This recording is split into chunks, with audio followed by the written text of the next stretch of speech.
दोस्तों, तो आज की वीडियो में कवर करेंगे लोग एनसीईआरटी पॉलिटी क्लास 11 के पार्ट 2 के चैप्टर नंबर 4 है कार्यपालिका। तो इसमें देखेंगे लोग कौन कौन से टॉपिक यूपीएससी प्रीलिम्स और मेंस के लिए इंपॉर्टेंट है। तो कार्यपालिका क्या है और कार्यपालिका के प्रकार को देखेंगे लोग, और भारत में संसदीय कार्यपालिका और राष्ट्रपति की शक्ति और स्थिति देखेंगे लोग।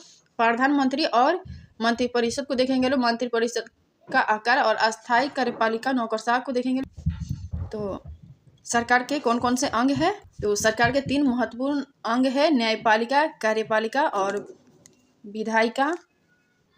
तो न्यायपालिका के कार्य देखेंगे लोग, तो रूल ऑफ लॉ जो कानून के शासन है उसको लागू कराना न्यायपालिका के काम है। विधायिका में देखेंगे तो विधायिका के कार्य नियम बनाना या नियम का निर्माण करना, विधायिका का काम है नियम का निर्माण करना। और कार्यपालिका के काम है नीतियों को लागू कराना और प्रशासन संबंधी कार्य करना, प्रशासन संबंधी कार्य करना ये भी कार्यपालिका का काम। और बेसिकली नीतियों को लागू कराने के जिम्मेदारी जो उत्तरदायित्व है ये भी कार्यपालिका के काम है। और कार्यपालिका में प्रधानमंत्री, मंत्रिपरिषद और नौकरशाह आते हैं। और हमने संसदीय व्यवस्था पार्लियामेंट सिस्टम को अपनाया है भारत में। और विधायिका कार्यपालिका में देखेंगे लोग, तो कार्यपालिका विधायिका के प्रति उत्तरदायी है, अकाउंटेबल है विधायिका के प्रति। कार्यपालिका विधायिका के प्रति उत्तरदायी है या जवाबदेह है। और विधायिका का जो नियंत्रण है वो कार्यपालिका पर रहता है। तो विधायिका क्यों महत्वपूर्ण है, तो लोकतंत्र है तो लोगों का महत्व है, और विधायिका का नियंत्रण कार्यपालिका पर है। लोकतंत्र में लोगों का महत्व है, लोगों के वोट के महत्व है। लोगों ने वोट देकर अपने प्रतिनिधियों को चुना और ये प्रतिनिधि आगे जाकर बैठे हुए हैं, और यही प्रतिनिधि राज्य की विधायिका हो या देश की विधायिका हो उसको बना रहे हैं। और ये यूपीएससी प्रीलिम्स के फैक्ट है। भारत में सरकार की संसदीय प्रणाली है, तो मंत्रिपरिषद लोकसभा के प्रति उत्तरदायी है और सरकार संसद के प्रति उत्तरदायी है, और इसके द्वारा उसे हटाया जा सकता है। तो सरकार मतलब सामान्य भाषा में कार्यपालिका को सरकार कह दिया जाता है, और संसद मतलब विधायिका। और नेक्स्ट टॉपिक है टाइप्स ऑफ एग्जीक्यूटिव कार्यपालिका के प्रकार। विभिन्न देशों ने अलग अलग तरह के कार्यपालिका को अपना रखा है। तो सबसे पहले अमेरिका के बात करेंगे। तो अमेरिका में जो राष्ट्रपति प्रणाली है, अमेरिका में जो राष्ट्रपति है वो अलग है इंग्लैंड की महारानी से। साथ ही हम लोग देखेंगे लोग कि अमेरिका के जो राष्ट्रपति है भारत के राष्ट्रपति से अलग है, मतलब शक्तियों व भूमिकाओं में काफ़ी अलग है। ठीक वैसे ही इंग्लैंड की जो महारानी है ये भूटान के राज्य से अलग है या भिन्न है। नेक्स्ट टॉपिक देखेंगे लोग, भारत और फ्रांस में दोनों में पीएम है, लेकिन जो भूमिकाएं हैं वो अलग अलग है। और नेक्स्ट है अमेरिका की अध्यक्षात्मक व्यवस्था। इस व्यवस्था में जो कार्यकारी शक्तियां हैं ये किसके पास है, तो कार्यकारी शक्तियां राष्ट्रपति के पास है। और कनाडा की बात करेंगे लोग, तो यहाँ पे संसदीय लोकतंत्र भी है यहाँ पे, प्लस संवैधानिक राजतंत्र भी कनाडा में है।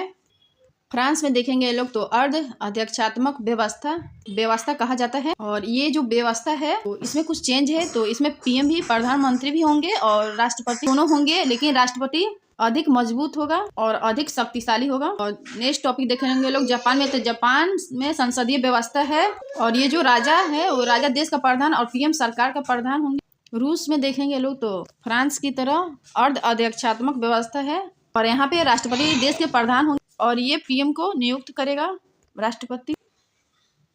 और टाइप्स ऑफ एग्जीक्यूटिव कार्यपालिका के प्रकार में देखेंगे लोग, तो अगर हम प्रेसिडेंशियल सिस्टम की बात करें तो अध्यक्षात्मक व्यवस्था, तो यहाँ पे राष्ट्रपति राज्य व सरकार दोनों का प्रधान होगा, लेकिन संसदीय व्यवस्था में ऐसा नहीं है। और संसदीय व्यवस्था से तुलना करेंगे लोग, तो यहाँ पर जो पीएम है वो सरकार के प्रमुख होगा। यहाँ पे राष्ट्रपति का पद कुछ राजा जैसी है, राष्ट्रपति की स्थिति राजा जैसी है, या नाम मात्र का शासन है, नाम मात्र के प्रमुख है, या नाम मात्र के औपचारिक प्रमुख, या औपचारिक प्रमुख भी कहते हैं। राष्ट्रपति औपचारिक प्रमुख है। और ये जो एक बहुत बड़ा अंतर देखने को मिलता है भारत और अमेरिका के राष्ट्रपति व्यवस्था में बहुत बड़ी अंतर देखने को मिलता है। और यहाँ पे वास्तविक शक्तियाँ, रियल पावर पीएम प्रधानमंत्री के पास, वास्तविक शक्तियाँ पीएम के पास होगी, और ये मंत्रिमंडल की सलाह से काम करेगा। और ये संसदीय व्यवस्था तो किस किस देश ने अपनाई है? तो जर्मनी, इटली, जापान और पुर्तगाल।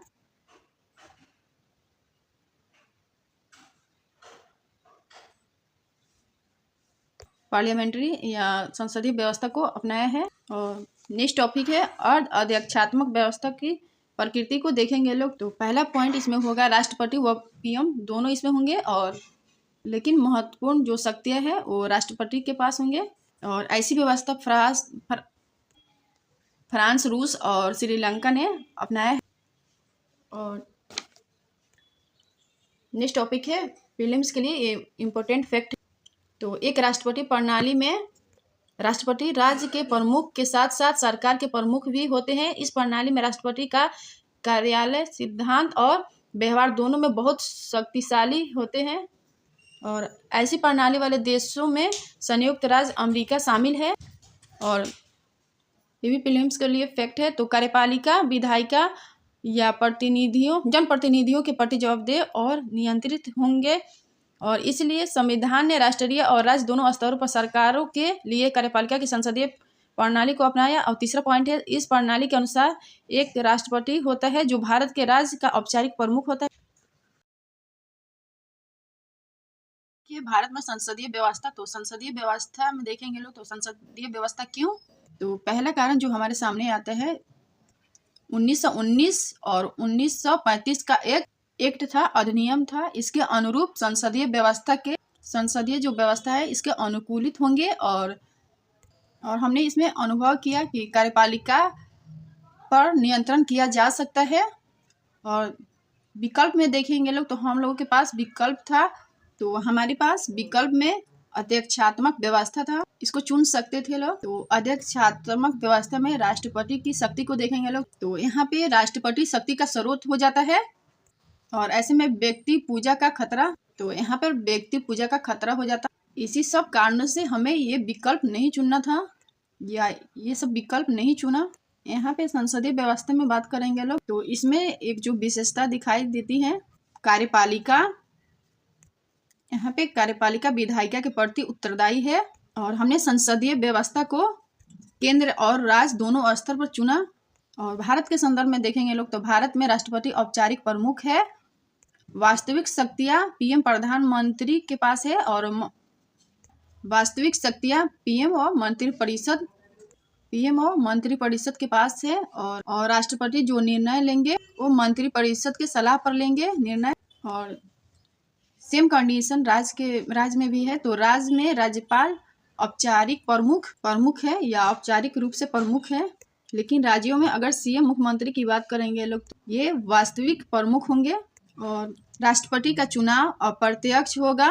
तो निर्वाचित जो विधायक संसद है निर्वाचक मंडल का हिस्सा होंगे और ये भाग लेंगे। और विधि कौन से अपनाई जाएगी? तो समानुपातिक प्रतिनिधित्व विधि को अपनाई जाएगी। और समानुपातिक प्रतिनिधित्व में भी एक प्रणाली को अपनाया जाता है, एकल हस्तांतरणीय मत पद्धति। और